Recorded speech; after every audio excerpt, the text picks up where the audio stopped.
పెద్దనాన్న వాళ్ళ ఇంటికి వెళ్తున్నాను విజయవాడ మా తమ్ముడు దగ్గరికి. ఫస్ట్ ఆఫ్ ఆల్ అందరికి హ్యాపీ రక్షాబంధన్. మా చిట్టక్క మా నిష్టక్క మా డాడీకి మా పెద్దనాన్నకి అయితే రాఖీ కడతారు. నేనైతే మా ఇద్దరు తమ్ముడికి అయితే మా బుడంకాయకులు అయితే నేనైతే రాఖీలు కడతాను మా బుడంకాయలకి అయితే.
నిదురనైనా అక్క తలపు కునుకు తీయదులే, కలలలోనూ కాపు కాసే కన్ను మూయదులే.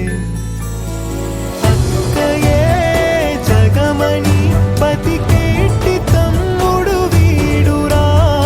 రోజైతే రక్షాబంధన్ అని మా తమ్ముళ్ళు అయితే నాకైతే రింగ్ గిఫ్ట్ ఇచ్చారు ఫ్రెండ్స్.